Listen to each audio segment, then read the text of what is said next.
Murad Wilfred Hofmann lahir pada tahun 1931 di Aschaffenburg, sebuah kota bersejarah di Jerman yang terletak di tepi sungai Main. Terlahir dalam keluarga Katolik yang taat, Hofmann dibesarkan dengan nilai-nilai moral yang kuat dan penghargaan tinggi terhadap pendidikan.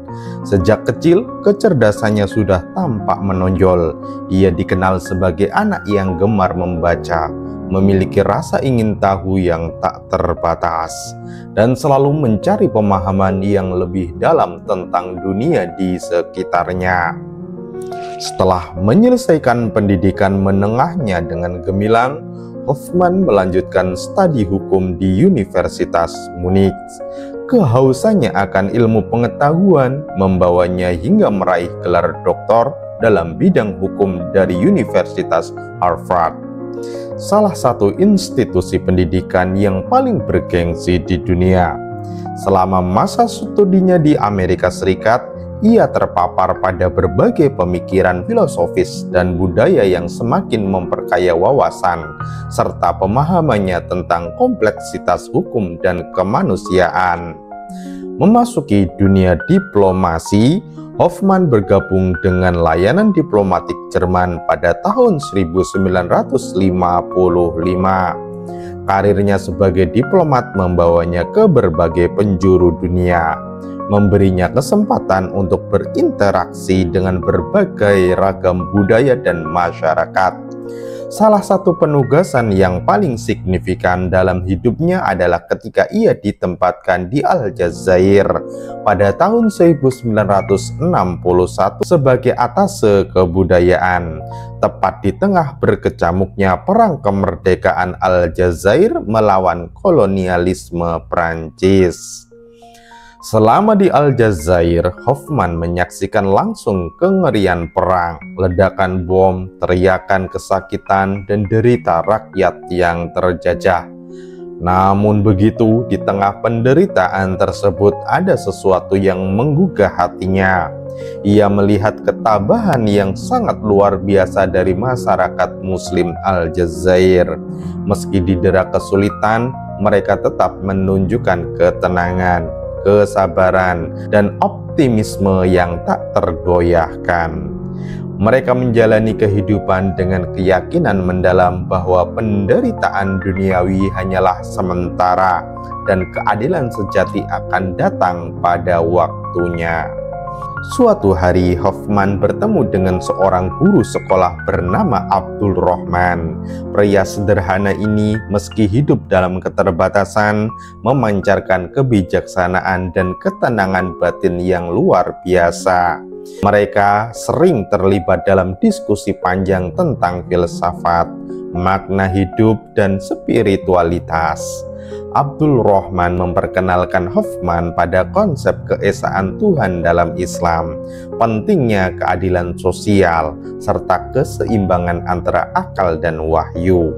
Dalam salah satu percakapan mereka, Abdul Rahman berkata, kita mungkin tidak dapat mengendalikan peristiwa di sekitar kita, tetapi kita selalu dapat mengendalikan cara bagaimana kita untuk meresponnya. Keyakinan kami memberi kami sebuah kekuatan untuk tetap bertahan dan berharap. Sungguh kata-kata ini selalu menggema dalam hati Hofmann, membuatnya merenungkan kembali keyakinan dan nilai-nilai yang selama ini ia anut. Setelah pengalamannya di Aljazair, Hofmann merasa terdorong untuk mempelajari Islam lebih dalam. Ia mulai membaca terjemahan Al-Quran, Al-Hadis, dan literatur Islam lainnya. Semakin ia mendalami ajaran Islam, semakin ia menemukan keselarasan antara logika dan iman, sesuatu yang selama ini ia cari. Baginya, Islam bukan hanya sekedar agama, tetapi sebuah cara hidup yang menawarkan solusi atas kegelisahan moral dan spiritual yang sering dirasakan banyak orang di dunia modern.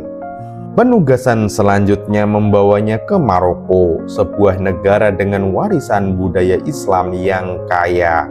Di sana, Hoffmann terus memperdalam pemahamannya tentang Islam, tidak hanya melalui bacaan, tetapi juga dengan berinteraksi langsung dengan masyarakat setempat. Ia terkesan dengan bagaimana nilai-nilai seperti kemurahan hati, solidaritas, dan keadilan sosial diimplementasikan dalam kehidupan sehari-hari. Pada tahun 1980, setelah bertahun-tahun refleksi dan pencarian batin, Hoffmann mengambil keputusan monumental. Ia segera memeluk agama Islam. Keputusannya ini sungguh mengejutkan banyak rekan dan teman-temannya dalam korps diplomatik. Sebagian meragukan ketulusannya, sementara yang lain khawatir hal itu dapat mempengaruhi karirnya. Namun, Hoffmann tetap teguh. Bagi dirinya, keputusan tersebut adalah panggilan hati yang tidak dapat diabaikan. Ia mengganti namanya menjadi Murad, yang berarti orang yang dicari atau yang diinginkan dalam bahasa Arab, mencerminkan perjalanan spiritualnya dalam mencari kebenaran.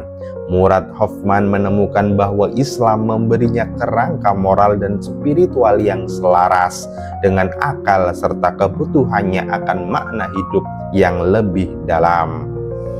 Menyadari pentingnya berbagi pengalamannya dengan dunia, Hoffmann pun mulai menulis sebuah buku.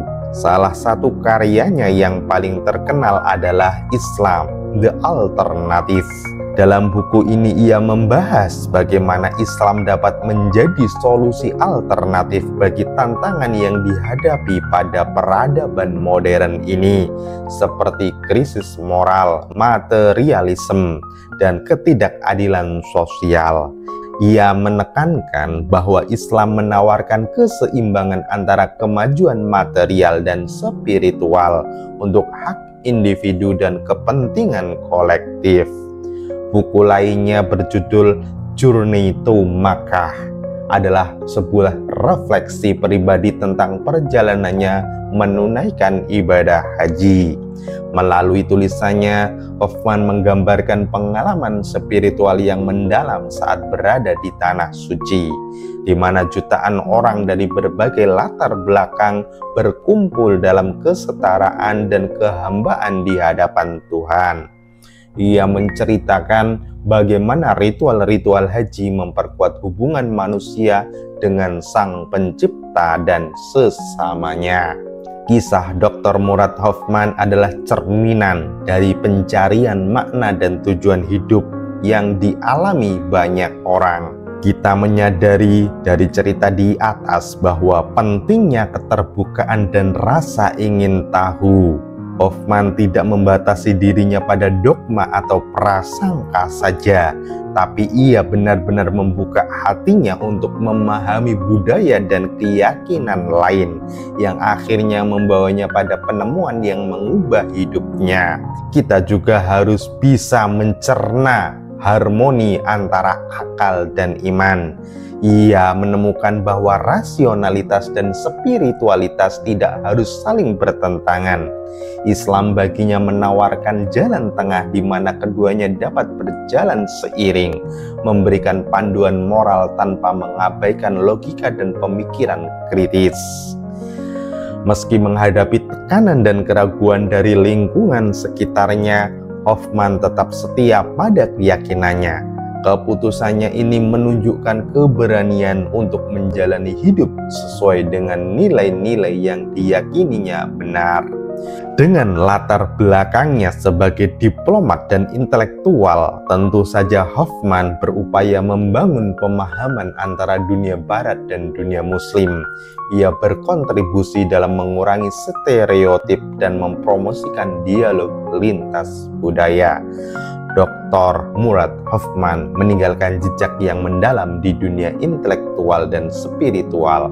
Karya-karyanya tidak hanya memberikan wawasan tentang Islam kepada pembaca non-muslim, tetapi juga menginspirasi banyak muslim untuk merenungkan kembali pemahaman mereka tentang agama. Ia menekankan bahwa pentingnya pendidikan, dialog, dan pemahaman yang mendalam dalam menghadapi tantangan global. Melalui kehidupan yang dia tulis, Hofmann menunjukkan bahwa pencarian spiritual adalah proses yang terus berkelanjutan, bahwa pertanyaan-pertanyaan tentang makna hidup, tujuan eksistensi, dan hubungan dengan ilahi adalah hal-hal yang layak untuk direnungkan secara mendalam. Dalam sebuah wawancara, Dr. Murad Hofmann pernah berkata, "Hidup adalah perjalanan yang panjang penuh dengan berbagai pertanyaan. Jawaban yang kita temukan mungkin bisa saja berbeda-beda. Tetapi yang terpenting adalah keberanian untuk mencari dan keterbukaan untuk menerima kebenaran dimanapun kita menemukannya," ujar Dr. Murad Hofmann. Kisahnya mengajarkan kita tentang pentingnya mengikuti panggilan hati meski mungkin jalan yang ditempuh tidak selalu mudah atau diterima oleh lingkungan sekitar. Ia menginspirasi kita untuk tidak takut dalam mencari kebenaran dan menjalani hidup dengan integritas serta keyakinan yang teguh. Semoga kisah perjalanan spiritual Dr. Hofmann ini menginspirasi kita untuk merenungkan perjalanan hidup kita sendiri, mendorong kita untuk selalu bertanya, apakah kita telah menemukan makna dan tujuan yang sejati? Apakah kita hidup sesuai dengan nilai-nilai yang kita yakini? Mungkin seperti Hofmann, kita perlu juga untuk membuka hati dan pikiran kita, berani menjelajahi pemahaman-pemahaman baru dan menemukan kedamaian batin yang sesungguhnya. Karena pada akhirnya pencarian dan pertumbuhan adalah esensi dari keberadaan kita sebagai manusia. Apakah Anda suka dengan kisah-kisah seperti ini? Jika Anda suka, silahkan untuk like, komen, share, dan subscribe. Terima kasih, semoga bermanfaat. Assalamualaikum warahmatullahi wabarakatuh.